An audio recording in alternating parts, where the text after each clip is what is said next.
So, who is Luanne Konopko? First of all, I'm not a politician. I am, simply stated, a doer, a concerned citizen who looks around and asks not only why, but also, why not? I have over 30 years of experience in business management, marketing communications, and customer service, and 51 years of life experience. I live on Ethan Allen Drive with my husband, George. My son, Chuck Goodman, is a 2004 graduate of North Rockland High School, and my stepson, Stephen, daughter-in-law, Kathy, granddaughter, Catherine, and grandson, Stephen Jacob, live on Regina Court. I am currently a member of the Stony Point Planning Board, the founder and president of the North Rockland Business Alliance, or NRBA, a chamber of commerce I formed in 2006 to put the unity in community. I'm a member of the North Rockland Quadricentennial Committee, a member of the River Towns of Rockland Committee, which is a coalition of 4 of the 5 towns in Rockland County that are bounded by the Hudson, that are beginning to pool our resources to promote our towns individually and collectively. I'm a member of the Friends of the Stony Point Battlefield and Lighthouse, a 2009 sponsor of the Just for Fun Baseball Coyotes. I was the creator and publisher of Greater Haverstraw Happenings, a community newsletter from 2003 to 2006, a former board member of Stony Point's own Penguin Repertory Theater, a former advisor to the North Rockland High School's Academy of Finance, a former member and officer of the Greater Haverstraw Chamber of Commerce, which, until 2006, was the only chamber of commerce north of New City. And I'm a former member and officer of the Hudson Valley Marine Trades Association, which I joined in 1993 as the office manager of Haverstraw Marina, and that's when I really became involved in the local community. In the last few years alone, I have consistently attended the monthly town board meetings, and in December of 2007 was appointed to the Stony Point Planning Board.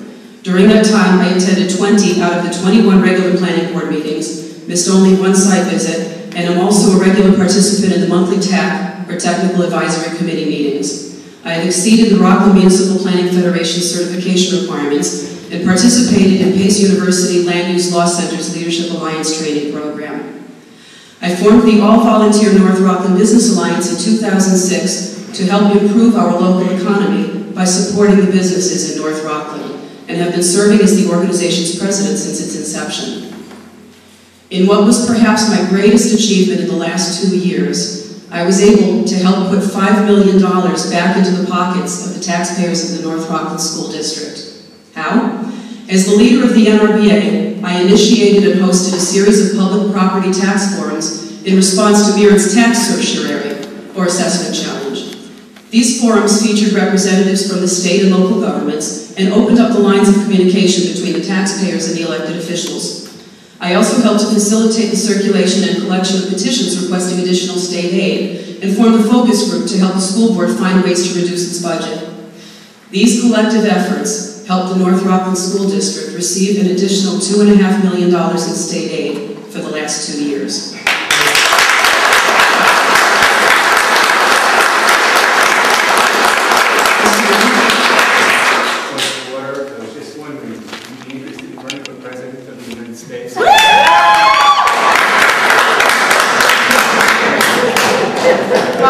In addition to promoting the NRBA and our members at numerous community events through North Rockland, I helped produce North Rockland's first Expo and Job Fair in 2008 and chaired the Family and Business Expo in 2009. Over the past 3 years, I have also integrated information resource seminars into our monthly meetings, which are open to the public to help educate local business owners. And there is a point to why I'm telling you the things that I've done over the past few years. I'm proud to announce that I will be introducing the NRBA's newest benefit at our general membership meeting next Thursday night, which is a group insurance plan, including medical, dental, vision, life, and disability insurance, along with supplemental health and health savings account options. The NRBA is the only chamber of commerce in Rockland County to be able to offer such options to people who might not otherwise be eligible for coverage, and that's pretty important in this economy.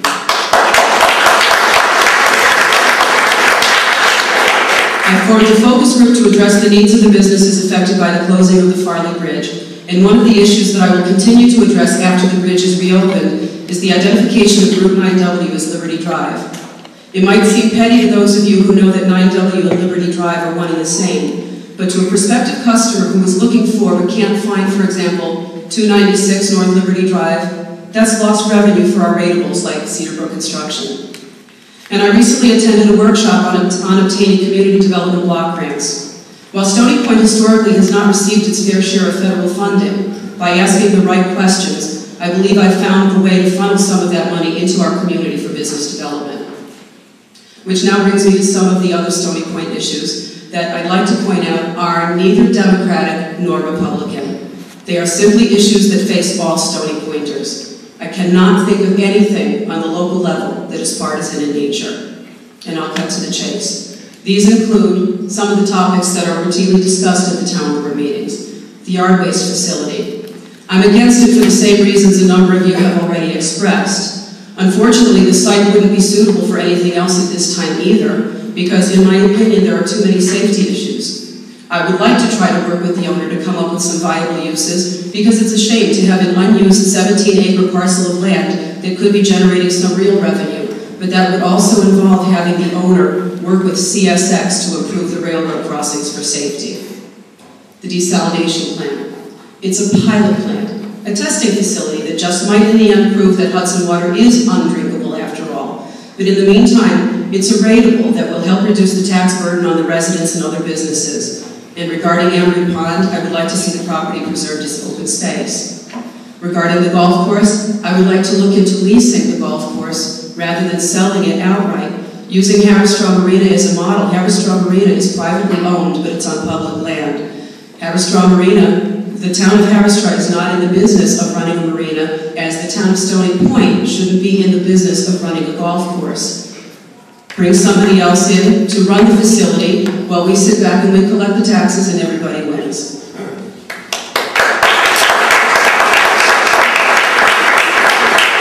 My goals for the town briefly include fiscal responsibility, which can start with fresh oversight of expenditures and further elimination of waste, and increase in commercial rateables to offset property taxes. We should update the comprehensive master plan for once and for all.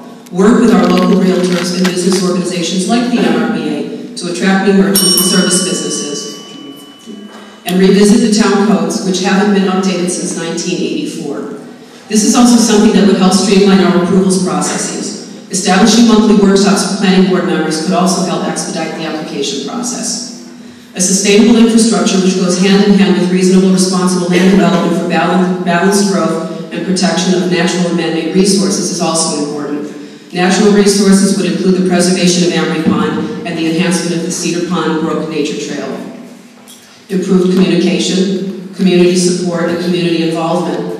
Improved communication could include holding regular town hall type meetings with citizens outside of the monthly town board meetings. You do have a lot to be said, and there is a lot to be heard. And establish citizens advisory groups. There is a lot of talent that we could draw from in the general community. Which brings me full circle. Establishing partnerships with other outside agencies for community and economic development could help promote our town, alleviate some of our financial burdens, and help us fund special projects that the town would have to otherwise overlook. I've already mentioned that community development block grants are available for business development, but I haven't yet mentioned that there is money available for seniors projects through the same agency. We can also seek funding for historic preservation through national agencies such as the National Trust for Historic Preservation. And I'm already working with Rockland County Tourism on the River Towns of Rockland Committee to cross-promote Stony Point. Drawing from over 30 years of solid experience in business management, public relations, marketing, and customer service, I would be able to make informed decisions that would result in reduced spending, controlled taxes, and improvements in our overall quality of life. And I would work for the town with the same passion, energy, and perseverance as I already have for the community at large. When deciding who your representatives in town hall should be, I'm asking once again for you to consider our individual values, experience, and demonstrated effectiveness. I've made a positive difference in the community simply. Finish the sentence. One sentence. One sentence. As a concerned citizen, but can accomplish much more for Stony Point as a member of the town council. Thank you.